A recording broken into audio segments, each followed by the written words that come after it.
Rides and Drives Team Radio. I am Kaz. I am here with Harvey, and we are beyond excited. The most excited we've been all year because tomorrow Harvey is heading down to St. Petersburg so we can kick off the first race of the 2026 NTT IndyCar season. Yes, and I am really excited to be going down there for two reasons. One, I get to be there, see everything firsthand, talk to the drivers, talk to the teams, and get a sense of everything that's going on. But also, I get to leave the 30 degrees in Wisconsin and go to the 75 degrees that it's going to be in St. Pete this weekend.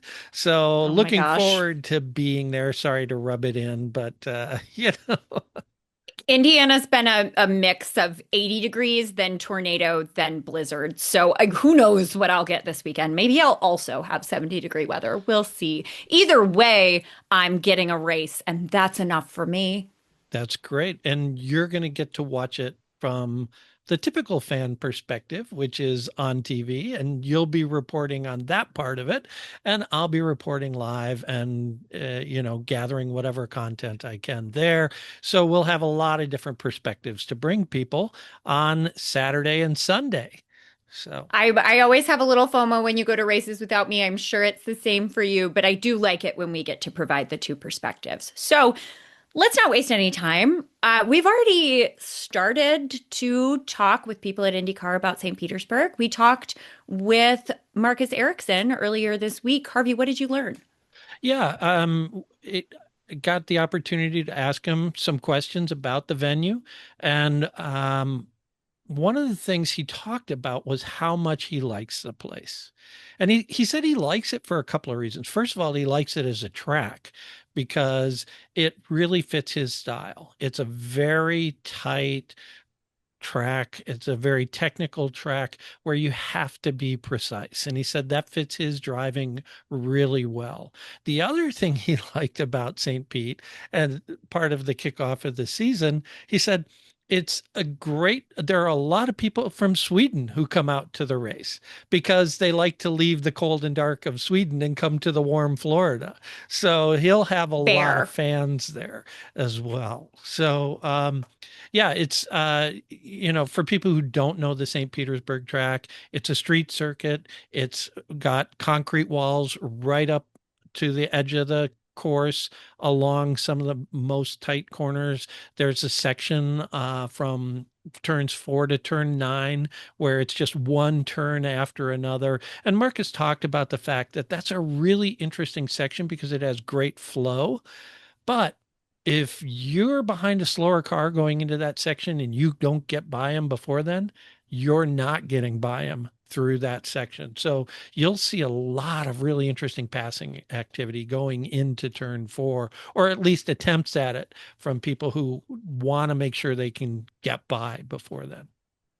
And let's hope they can keep the wheels under them. We've seen a lot of action at that corner in the past. Yeah, last year there was a big wreck right off the bat, and it kind of started Will Power's season on the back foot because he got caught up on that first lap incident and was out of the race. So that was really frustrating for a lot of Will Power fans. But almost every race there is some kind of incident, whether it's 1, 2, or 3 cars getting into the wall or some big event that collects several cars, and it usually has an impact on the outcome of the race. That's right. We have seen a lot of incidents there. You noted correctly that Will Power got scooped up. Will Power is also driving for Andretti this season, different for him. What did Marcus talk about for Andretti as a whole? Their interviews this season have felt confident to me in a way that Andretti hasn't always felt in the past. The way I've been describing it is it feels like they're positioning themselves not as a rival to Ganassi, but as the rival to Ganassi. Did he talk about that at all? I think he did. Yeah, he really came to that. He talked a lot about the just camaraderie among the team members and how much information they were sharing and how much they were getting from Will. And the one thing he talked about was how surprised he was at how chatty Will was. He said he'd be at home just kind of sitting around and Will all of a sudden call him out of the blue and he'll want to talk to him for 90 minutes about stuff. So Will has really been active in, becoming a part of the team and becoming a part of just helping everyone elevate themselves. So I think that's going to be an interesting dynamic this year. He told a similar story at Content Day. He said he was out to dinner and Will called and he said, I'm in the middle of dinner. And Will said, that's great. And then just kept talking. Yeah. May have been a joke. I don't know, but I'm pleased to hear it. And the other thing that Marcus said at Content Day was that he was surprised at how technical Will is, and he shouldn't have been. So I think you're right. Will's adding a lot to that team, and I think it gives Andretti a lot to be confident about. Yeah, I think Uh, it's willpower and it's just some other personnel changes in the garage, mhm. on the pit wall that are really going to make a difference for them this year. So this is going to be an interesting race to see if they can come out of the gate strong, especially considering they've had very strong test days. Yeah, Right? They yeah. were strong at Sebring. They were strong at Phoenix. So Andretti's setting themselves up for a good season as long as they But the can season deliver hasn't on even what they, started yet. yeah, So, yep. yeah. We all know that nothing matters until the green flag flies and the checkered flag falls. So That's exactly correct. You know who else I think has a lot to be confident about going into the season is IndyCar's media as a whole. So something I've been doing with my spare time this week is trying to consume as many of their little YouTube videos I possibly can to get myself excited. And I think that we're seeing them put a lot of work in, and I'm excited about it. Have you done any kind of yeah, YouTube scoping? well, I looked at a lot of Connor Daly's content from Phoenix, and I thought his Yep. interviews were really good. Unfortunately, we couldn't get down there for that, but he provided a really good perspective. The thing I like is he's asking driver-centric questions, but he's not making himself a part of the story. He's just using his perspective to ask what I think are really sharp questions. And his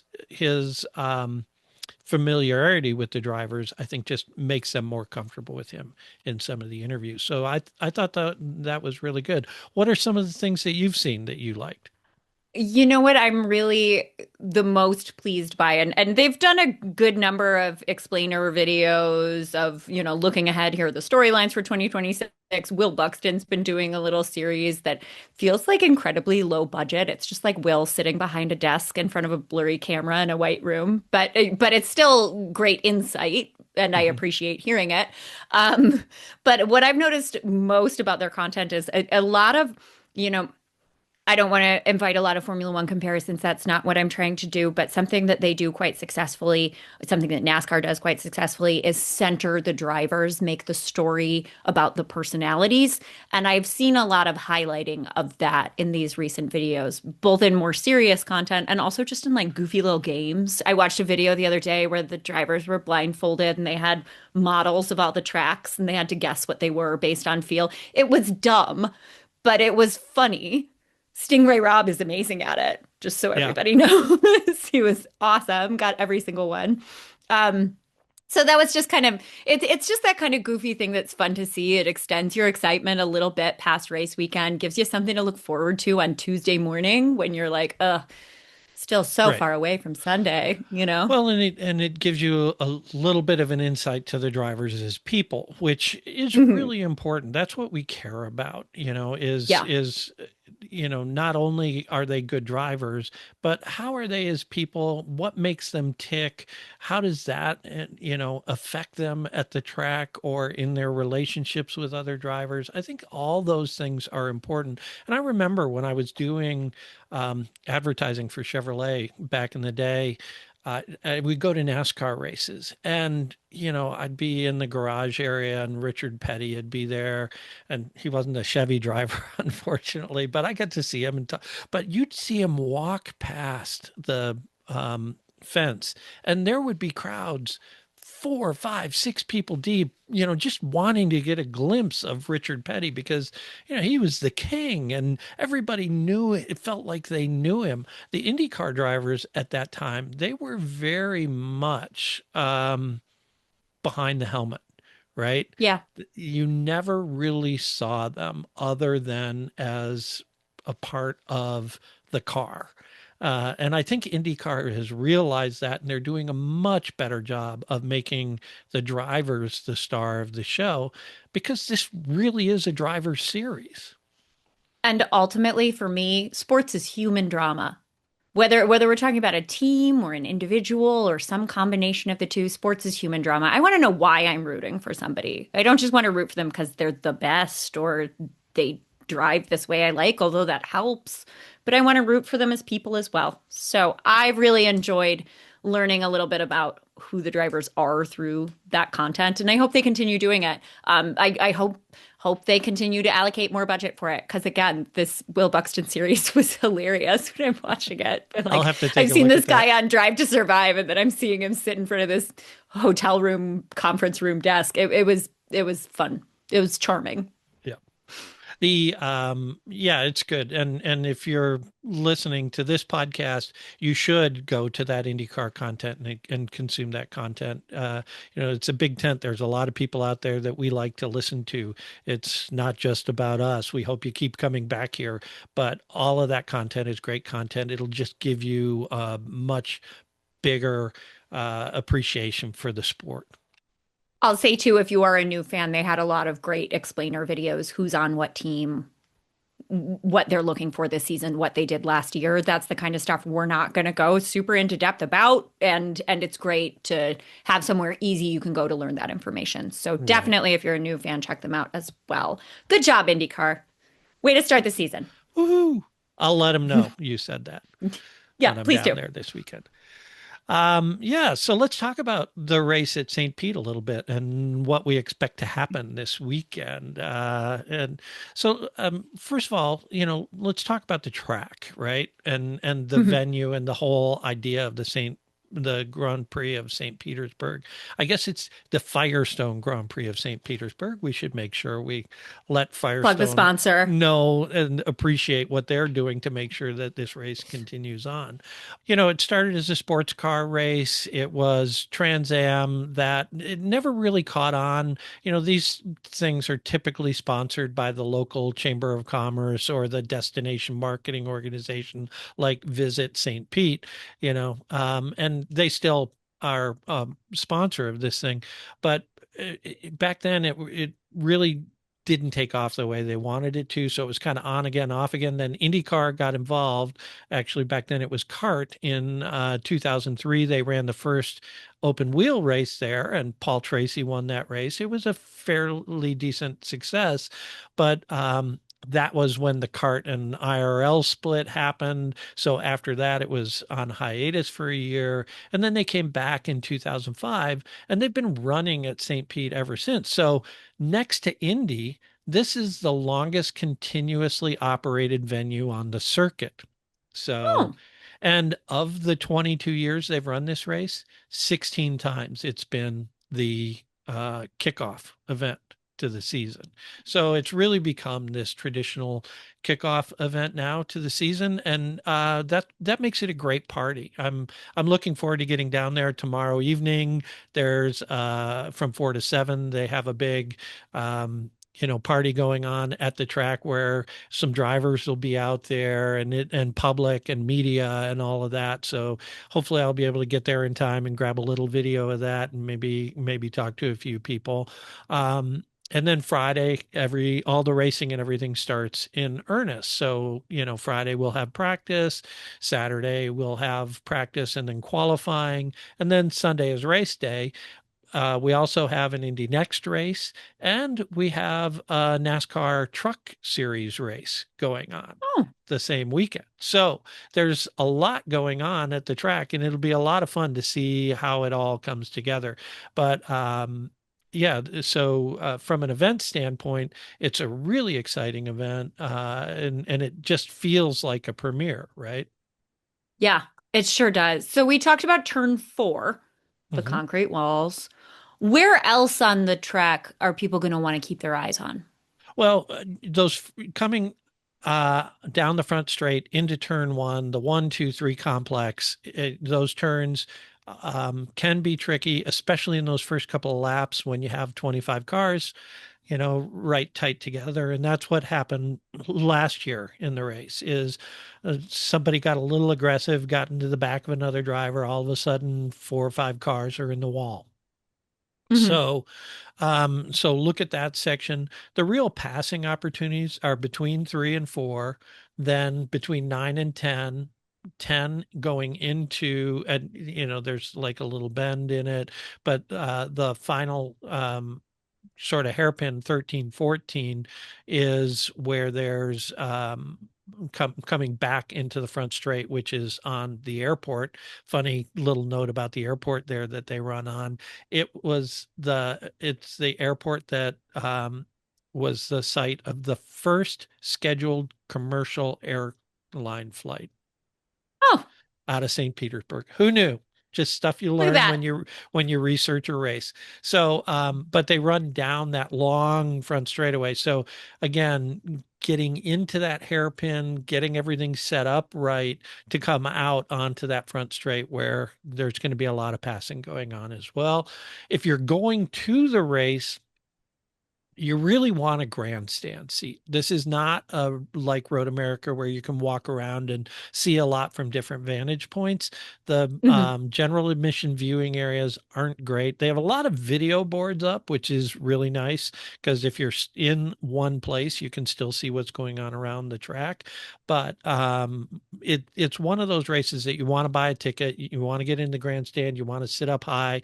The best seat, I think, is outside turn one. So you can see them coming into turn one and then going into two and three like that. But I'm not sure what's still available, but I'm sure there are a few tickets still available. You just have to go to the St. Pete Grand Prix of St. Pete website, and then you'll be able to look for tickets there. So we talked, we like to talk about expectations before races. Going into the season, it's really hard for me to have any pure expectations. What I have is a lot of questions. So Yeah. instead of asking you what you expect out of this race, I want to ask you what the big questions you're hoping will be answered are. Well, What do you think is realistic for us to learn? yeah, I think a couple of things. First of all, I think I want to see coming out of the two practice days whether the Chevy engine will be competitive on street/road circuits this year. They weren't very much until the end of the season, and then the Sebring test again, the Chevy engines felt a little bit on the On the back back foot, foot. and maybe it was just what the teams were trying to accomplish there. Who knows? So let's get that question answered. Is the Chevy engine going to be competitive in those types of circuits? The other question I have is, one we kept asking last year. What's up with Penske? I expect to see McLaren. I expect to see we both think Andretti's going to be stronger. We're also thinking that Ed Carpenter Racing is going to be strong, right? Based on how they finished the year and how they've done in practice.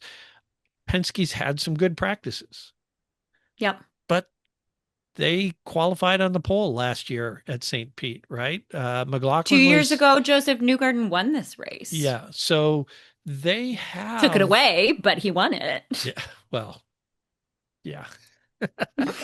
Would he have won it without unlimited push to pass? Speaking of, Maybe. yeah, there is 150 seconds of push to pass in this race, and they can Ooh, only that's a lot of use time. 15 seconds of it at a time. So, Okay, but great. it's going to be useful. So I'm curious to see if Penske is going to have a bounce back year. It's going to start here, right? Sure. Yeah. So I mean, we'll they see. looked strong here last year until they didn't. Will had his issue getting scooped up. Scott McLaughlin led the most laps this race last year. He and Joseph had a nice little fight for third, fourth. Right, After St. Pete last year, we weren't really feeling like Penske was necessarily falling. We just thought Will had some bad luck. So right. seeing them succeed here would be a big deal. I completely agree. For me, I really want to know. There's a driver who, starting with Content Day, I've had my eye on, and he's just continued to grow in stock for me. I wouldn't, if I was putting together power rankings 3, 4 weeks ago, he wouldn't have even been in the question. I want to see if Marcus Armstrong can put up. I really want to know. He was amazing at both tests. Sebring in particular, he was absolutely incredible, had the fastest time overall. But I think he finished fourth in Phoenix. And you have to remember that ovals are not this guy's strong point. He spent his offseason karting in Europe. So I think he talked at Content Day about how St. Petersburg is a really good race for him typically. He's just made human mistakes.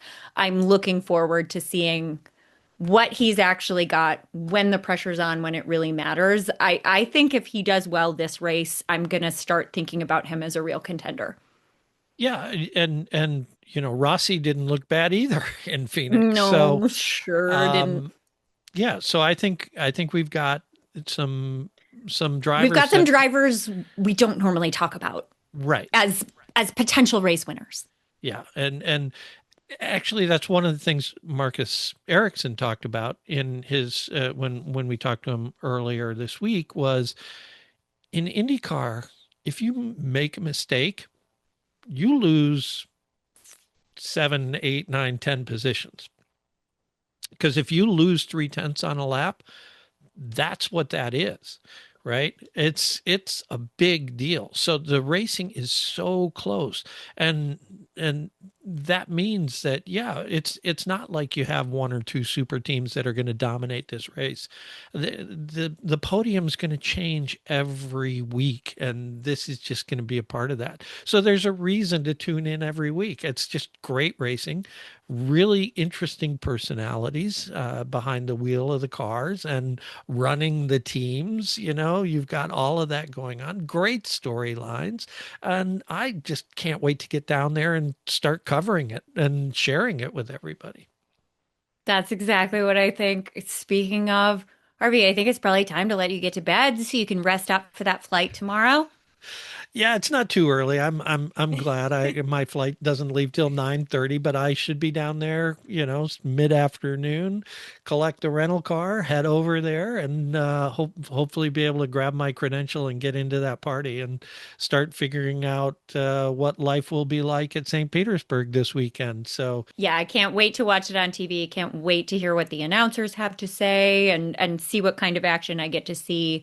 Um, we've been waiting for this forever. So yeah, for everyone listening, we will be on again Saturday evening after qualifying. It's a late qualifying; it doesn't end till 6 o'clock, so we're gonna have to stay and do the driver press conferences afterwards and get their reactions to it. But we'll be on that evening with a late podcast. Which will also include the winner circle game that we're going to be doing. So our predictions for that, and then Sunday after the race, we'll have another podcast for you as well. Guys, make sure you're following specifically Harvey this weekend since he'll be at the race. Harvey underscore Instagram, drives, Instagram. yeah, You're, I'll you're probably not on post you're not mostly. on X anymore. No, I'm not on X. I'm on Okay. Instagram. I am on TikTok. Believe it or not, I post occasionally there, but mostly Instagram and Facebook. So look for me there, and we'll be bringing you as much content as we can throughout the weekend. And you can follow me, Fast Car Kaz, but I will not be at the track. So No, but definitely click. you'll be posting your thoughts and insights as Yeah, we go they're on. so insightful. Great. Well, thanks, Kaz. Have a great evening. We will talk this weekend, and I'm looking forward to seeing everyone in St. Pete. You guys were finally here. Can't wait for both of us at Rides and Drives. I am Kaz. This is Harvey. Everybody, enjoy the race. Drive safe.